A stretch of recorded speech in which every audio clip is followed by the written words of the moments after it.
Thiruvananthapuram Peroorkada SAP ക്യാമ്പിൽ police trainee ആത്മഹത്യ ചെയ്ത സംഭവത്തിൽ അന്വേഷണം എങ്ങുമെത്തുന്നില്ല. ആനന്ദിന്റെ മരണത്തിൽ ജില്ലാ ക്രൈംബ്രാഞ്ചാണ് അന്വേഷണം നടത്തുന്നത്. ദുരൂഹത ആരോപിച്ച് കുടുംബം നൽകിയ പരാതിയിൽ വനിതാ ബറ്റാലിയൻ കമാൻഡിനാണ് അന്വേഷണ ചുമതല. വിവരങ്ങൾ പ്രജിത് മോഹൻ നൽകും. പ്രജിത്, ഈ വാർത്ത ആദ്യം റിപ്പോർട്ട് ചെയ്തത് ജനം TV ആയിരുന്നു.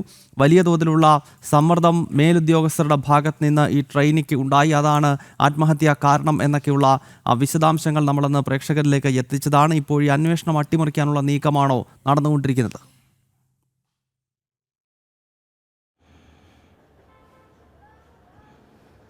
അങ്ങനെ തന്നെയാണ് ഗൗതം. കാരണം ആനന്ദിൻ്റെ മരണവുമായി ബന്ധപ്പെട്ട വലിയ വിവാദങ്ങൾ ഉണ്ടായിരുന്നു. കാരണം SAP ക്യാമ്പിൽ സംബന്ധിച്ച് അവിടെ നടക്കുന്ന ചില കാര്യങ്ങളൊക്കെ, പ്രത്യേകിച്ച് ഉന്നത ഉദ്യോഗസ്ഥരുടെ അമിതമായ പീഡനവും അതോടൊപ്പം തന്നെ ജാതീയധിക്ഷേപം അടക്കമുള്ള കാര്യങ്ങൾ നടന്നു എന്നുള്ള വിമർശനങ്ങൾ, അല്ലെങ്കിൽ അത്തരം ആരോപണങ്ങൾ കുടുംബമടക്കം നടത്തിയ സാഹചര്യമുണ്ട്.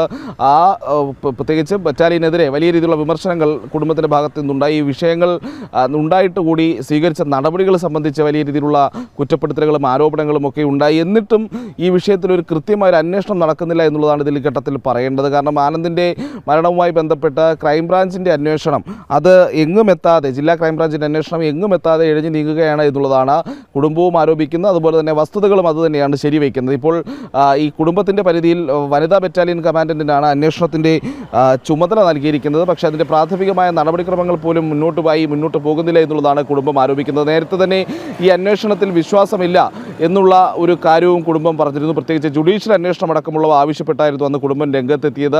ഇത് സംബന്ധിച്ച നിരവധി നിവേദനങ്ങളും കുടുംബം നൽകുന്ന സാഹചര്യമുണ്ടായി. മുഖ്യമന്ത്രിക്കടക്കം പരാതിയുമൊക്കെ പോയതുമാണ്. പക്ഷേ കാര്യക്ഷമമായിട്ടുള്ള ഒരു അന്വേഷണം, ഇടപെടൽ സർക്കാരിൻ്റെ ഭാഗത്ത് നിന്ന് ഈ വിഷയത്തിൽ ഉണ്ടാകുന്നില്ല എന്നുള്ളതാണ് എടുത്തു പറയേണ്ടത്. പ്രത്യേകിച്ചൊരു പോലീസ് സേനയിൽ SAP ക്യാമ്പ് പോലെ ഒരു പ്രധാനപ്പെട്ട സ്ഥലത്ത് തുടർച്ചയായി ജാതീയധിക്ഷേപം നേരിടേണ്ടി വരുന്നു, മേലുദ്യോഗസ്ഥരുടെ തൊഴിൽ പീഡനം അല്ലെങ്കിൽ മാനസിക പീഡനമൊക്കെ നേരിടേണ്ടി വരുന്നു എന്നുള്ള രീതിയിൽ ആരോപണങ്ങൾ ഉയരുന്നു. അതോടൊപ്പം തന്നെ ഒരു ജീവനം നഷ്ടമാകുന്ന സാഹചര്യം ഉണ്ടായിട്ട് കൂടി കൃത്യമായ അന്വേഷണങ്ങളിലേക്ക് പോകുന്നില്ല എന്നുള്ളതാണ് ഈ ഘട്ടത്തിൽ പറയേണ്ടത്. നമുക്ക് ഈ വിഷയത്തിന് ജനം TV തന്നെയാണ് ഈ വാർത്ത പുറത്തു കൊണ്ടുവരുന്നതും.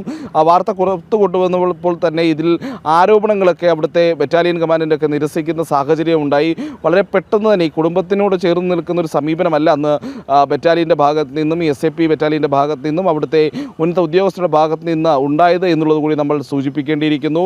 ആനന്ദിൻ്റെ പശ്ചാത്തലമടക്കമുള്ള വിഷയങ്ങൾ ചൂണ്ടിക്കാട്ടി ആ ജാതീയധിക്ഷേപം നടന്നിട്ടുണ്ടെങ്കിൽ അതിൽ കൃത്യമായ നടപടി ഉണ്ടാകണമെന്നുള്ള ആവശ്യം പല കോണിൽ നിന്നും ഉയർന്നതാണ്. പക്ഷേ അപ്പോഴും അതിൽ പ്രാഥമികമായി തന്നെ നടക്കുന്ന ക്രൈംബ്രാഞ്ചിൻ്റെ അന്വേഷണം അത് ഇഴഞ്ഞു നീങ്ങുകയാണ് ഗൗതം.